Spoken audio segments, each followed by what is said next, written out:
Hey guys, it's Melanie. Happy Monday. A lot of you have been waiting to get my thoughts on the newer Farmacy Honeymoon Glow AHA Resurfacing Night Serum. I have had this since the Sephora Friends and Family sale back in October. That's when I picked this up and I've been using it ever since then. I wanted to give it a really good shot so that I could give you guys an accurate review of how this worked on my particular skin type. And before we get any further into my thoughts on the product, my skin is extremely oily. I deal with enlarged pores. Those enlarged pores can lead to blackheads. I don't really break out a ton, and if I do, it's actually usually on my neck, more so than my face. And I have aging concerns. I am 40 years old and I look for products to help with surface cell turnover so that my skin looks as young as it can for the age that I am.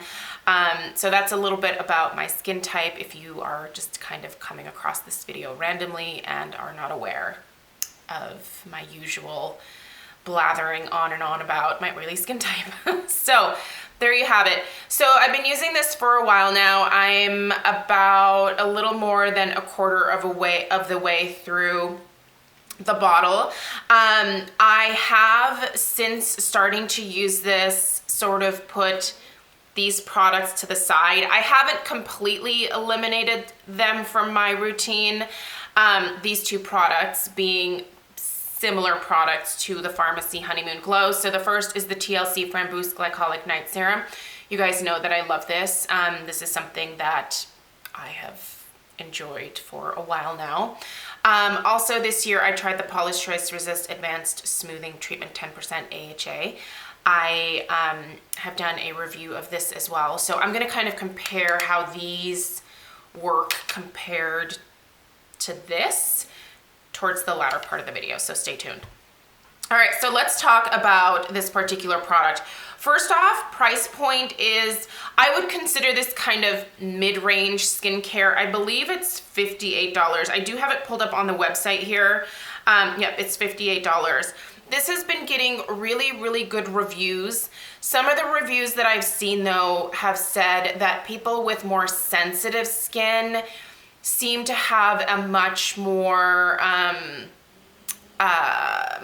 a reaction to the product in terms of potential dryness and a little bit of irritation, so a little bit of redness. So if you do have sensitive skin, I don't know that this would be the product that I would automatically send you towards.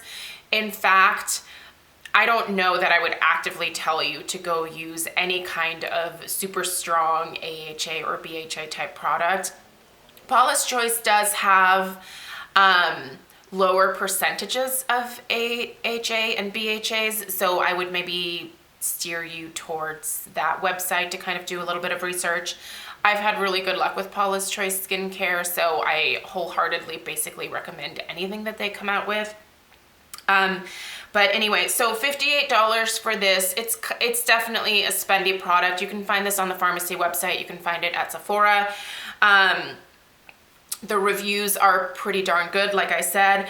I'm gonna read you guys their little blurb here. I already threw away the box a long time ago. I actually meant to keep that so I could read the ingredients off of that, but instead we're on the website here. So they say that this is a 3-in-1 night serum that resurfaces, hydrates, and clarifies dull skin while you sleep, formulated with a 14% AHA, BHA, / gentle flower acids blend. Hyaluronic acid and our proprietary honey blend deliver intense hydration.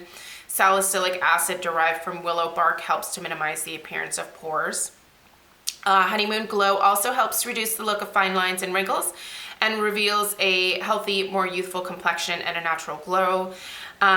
This is, by the way, 1 fluid ounce or 30 mils, which is pretty typical.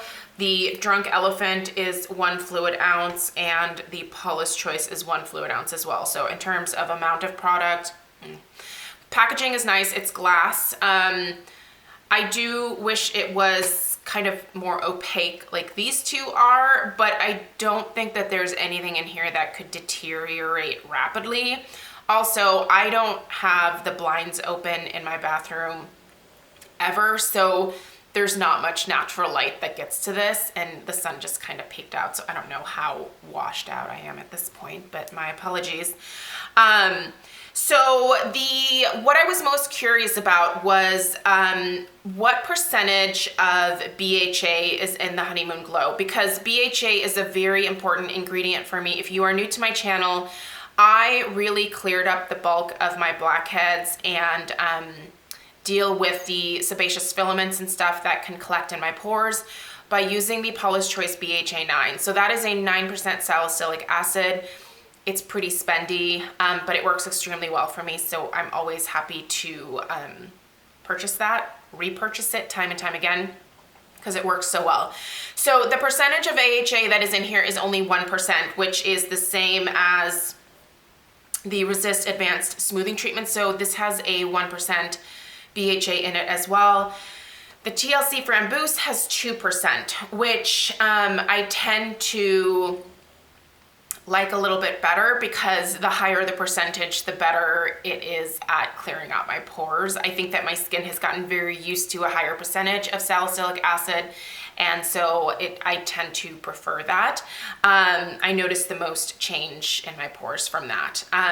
However, the AHA that is in here is a 10%, and then the remainder is their gentle flower acids. So they say that this is perfect for all skin types because of the hyaluronic acid and the honey blend that is in here. It is supposed to kind of help counteract the potential dryness or irritation that you can get from both AHA and BHA, as well as these gentle flower acids that they have. I will say that for me personally, there is definitely a good amount of hydration in here, but keep in mind I have very oily skin. So for me, it is not really, it's not really necessary that I have a bunch of additional hydrating or soothing ingredients in my AHA or BHA products. They're always nice, but I add a moisturizer on top of most of my serums and treatments anyway, so I get a boost of moisture from those things, and my skin is not sensitive in any kind of way. So, they have some pretty big claims here that they say people notice after one use. So I thought I'd go ahead and read through them and let you know whether my experience matches up with these. They say that 92% of users felt that skin was hydrated, soft, and supple, and these are all after one use. 90% of users felt the skin was smooth and retexturized. In 6 weeks, they say that 100% of users' skin felt soft and supple. 97% felt skin was smooth and retexturized.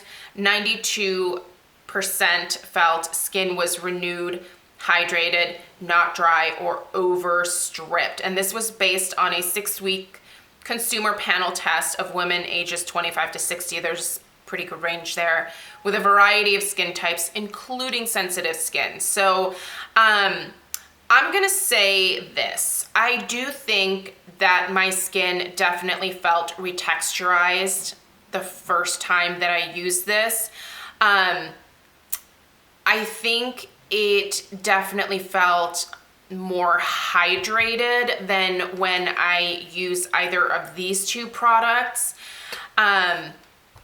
So it was smoother, it felt softer and more hydrated, and I think it just had a really nice kind of glow to the skin, and I think that's from that added moisture.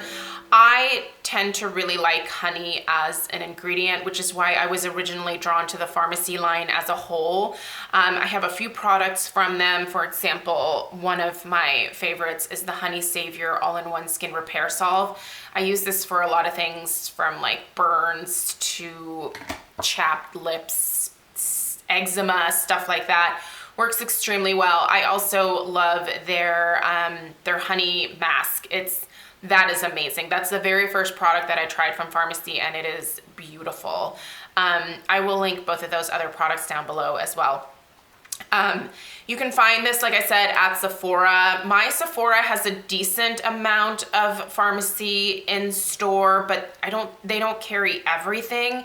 They're just kind of like on this random little tiny end cap. So yeah, I tend to order most of my stuff from Sephora online. So there's a slightly larger selection there if you're not seeing what you want in store. Overall, I really like this product, you guys. I think that when it comes to choosing to repurchase between the three of these, I think I would actually go for the Honeymoon Glow. Now that's saying a lot because let's kind of talk about these two.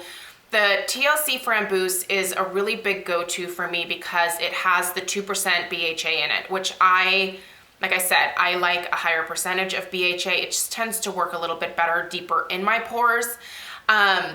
But I do use the Paula's Choice BHA 9 often enough to where I think this is a good maintenance percentage in here. And if I ever need a boost, I can even add a little bit of the BHA in with this because it's kind of a booster, so you can use it with other products. So, and the price point of the Drunk Elephant this is spendy. I want to say this is like 80, 88. It's somewhere in the $80 range. It's expensive. So it's definitely more than the Honeymoon Glow. And I really do think between these two, the results that I get in terms of retexturized skin, smooth skin, a beautiful glow, I like it. I do like the texture of this just a little bit better. It has more of a gel type texture. This can be a little bit sticky for a few minutes after putting it on, but I kind of tend to like a more gel-like texture when it comes to serums. This is more of a lotion texture here, but yeah, I would definitely pick this because it's less money. And I noticed extremely similar results. So this is probably going to be my last bottle of the TLC Framboos. I'm not saying that I would never repurchase this, but honestly, if I can save a few bucks, I'm probably going to try to save a few bucks. So if there was a really good holiday kit that came with this in it, I would repurchase this because I do think this is a fantastic product. So, but if there's no holiday kit and I had to choose, I'm gonna go with this. Also, the Paula's Choice Resist 10%. Again, results extremely similar. The price point of these two, I think, is very similar for the most part. This does have that more gel, like clear type texture. Well, it's not clear, it's like kind of milky, but it has more of a gel type consistency. I don't find that this is quite as hydrating though, so it is kind of nice to have that hyaluronic acid and their honey blend in here because I do think this is maybe a little bit more soothing.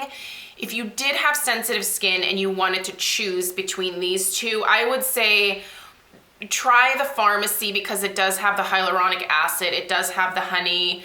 Paula's Choice formulates their products extremely well. They are made to try to not irritate the skin. They don't have any really harsh ingredients that upset most skin types. But that being said, the results are very similar between the two. I feel like the price point is pretty similar. But if you're looking for that extra boost of hydration, I think this gives it to me more than this does. So there's a comparison. Hopefully that was helpful because I know some of you are always asking, well, how does it compare to this or that? All in all, I'm going to be repurchasing this. I think that the Farmacy line is just very appealing to me in the results that I've seen, in the ingredients that they use. I feel like their formulations are really well done and they definitely agree with my skin.